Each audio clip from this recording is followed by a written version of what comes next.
Well, dozens of victims losing a total of $2 million. Police sounding the alarm over a local romance scam that stretched over a decade. Now a Waterloo man has been charged. CTV's Heather Centerin has been following this story for us and joins us live with the details. So Heather, police say the man posed as a CSIS agent. Police say he was posing as a government agent that investigates threats to the security of Canada while defrauding women out of millions of dollars. And investigators believe he was doing it for 15 years. Police say the man established romantic relationships with these women using different methods, including online dating websites. They say he convinced them to make fictitious investments to support his lifestyle. It is unclear exactly how many women are victims, but police say it was dozens. They do believe many are from Waterloo region, but some are from other countries. After 2 search warrants took place, a 49-year-old Waterloo man has been arrested and charged with fraud over $5,000 and possession of stolen property over $5,000. The director of Cyber Market Intelligence and Financial Crimes at Interact says romance scams are common. She says the most important thing you can do as a victim is speak up to prevent it from happening to others. Report it to the police, report it to the Canadian Anti-Fraud Centre, and if you've given away any personal information, contact the credit bureau, Equifax or TransUnion, and flag that with them, and also contact your financial institution and let them know. In relation to the local investigation, police say there may be more victims out there and are encouraging anyone with information to come forward. In a world where technology connects us more than ever, how is it that we remain so vulnerable? How is it that even the smartest minds among us, people who live by logic and caution, still get ensnared by the dark web of scams? Scams have evolved into a sinister art form, and no one is truly safe. In Canada, a romance scammer pulled off a heartbreaking heist, stealing a staggering $2 million from his victims. Think about that. $2 million, lost not in one hit, but piece by piece, heart by heart. Fake love, false promises, and shattered trust. Is it loneliness, hope, or just bad luck that makes people fall for these illusions? But wait, there's more. In Australia, a widow believed she was securing her future by investing in a bank. The website seemed legitimate. The bank staff she communicated with appeared professional, but it was all a meticulously crafted illusion. $760,000, her husband's life insurance payout, vanished into the hands of fraudsters. Can you imagine that? One moment you're confident you're making a sound investment, and the next, you're left with nothing. But here's the real question. How do we fight back against this global pandemic of fraud? How do we stay vigilant when these scammers are getting smarter, more manipulative, and more sophisticated by the day? Romance scams. These cons don't just drain your wallet, they break your spirit.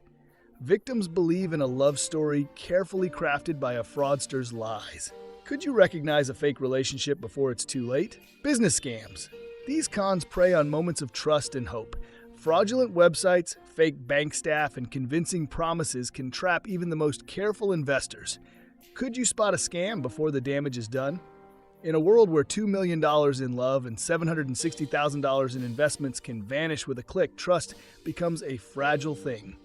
So ask yourself, what safeguards do you have? Could you be the next target? Because the truth is, no one thinks they'll fall for a scam until they do. Are we all just one click away from becoming victims? Tonight, a mum trying to set up her family's future and a trusted Australian bank, both scammed by a sophisticated gang, and it was so well executed. Now the race to stop $700,000 going offshore. In that moment, I knew. I started panicking. Oh my goodness.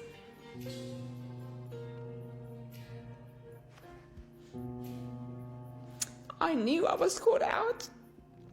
When you hear how they did it, you might not understand, but you'll certainly sympathise. Yakimi Dupree was preyed upon by a sophisticated gang of ruthless, greedy and organised criminals. I've been scammed out of $760,000. In December, Yakimi and husband Zach relocated from Perth to Melbourne. Yakimi and the kids travelled separately while Zach drove. 3 hours out of Perth, Zach was killed in a fatal road accident. The money that's been scammed was his life insurance payout. I want to warn other people. When the money came, Yakumi was determined to protect her family's future, planning to buy a house in Melbourne, finding the best rate for a one-year deposit with what appeared to be Macquarie Bank. 2.5%. I completed the online form with personal information like your name, contact details, and it gave me a notice to say Macquarie will be in contact. Soon after, Yakumi's phone rang with a man calling himself Mark Dickinson. What can you remember about this Mark Dickinson? He sounded very sophisticated, British accent, sounded like a banker, very polished in his talking, could explain exactly how the process works, sounded 100% like what I would have heard at 10 other banks in the past. He was very slick. Very slick. The information they provided, I Googled him or looked him up on LinkedIn. A Mark Dickinson that works at Macquarie existed on LinkedIn. I don't know if it exists today. That profile does still exist, and someone of that name does work at the bank. It's just not the person that Yakumi was speaking with. And this is what scammers do, according to cybercrime expert Nick Savitas. They will take over identities of legitimate employees. You think you're dealing with them, but in fact you're dealing with a scammer who's impersonating them. And that's not the only devious way Yakumi was conned. As a trained auditor, she's kept the paperwork, including the knockoff Macquarie contract that she was sent. All the signatures, everything that you would expect. Emails from the fake Mark Dickinson coming with authentic-looking detail. Sophisticated, isn't it? Very sophisticated. Satisfied, Yakumi went ahead. On April 14, she transferred $100,000 of the life insurance money from her CBA account to the so-called term deposit. On April 21, she sent another $100,000 before making daily payments from April 22 to 25, consisting of $100,000 from her CBA account and $40,000 from her NAB account.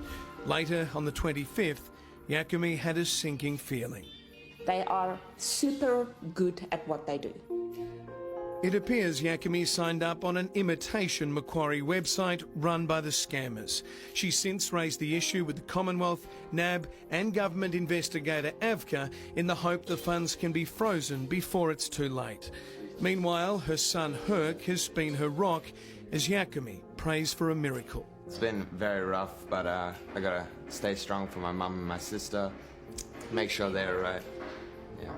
He's amazing. He's amazing. With her audit background, Yakumi traced the money from her accounts to payment service Cuscal. The cash then passed through a similar service called Maneuver before ending up linked to Elbait, a cryptocurrency exchange. While it's not suggested Elbait are involved at all, crime gangs do favour crypto. That money gets transferred, converted, and then transferred out, and then cashed out. The gang's using money mules to withdraw cash from ATMs around the world. In 2015, cybercrime became larger than the entire illicit drug trade. Macquarie Bank's website now carries a warning that scammers are pretending to offer term deposits in their name, so Yakumi is clearly not alone. She knows some will say she should have done more, but right now she just wants to help prevent others from becoming victims of these vile criminals. It's pretty devastating that I've fallen into this trap.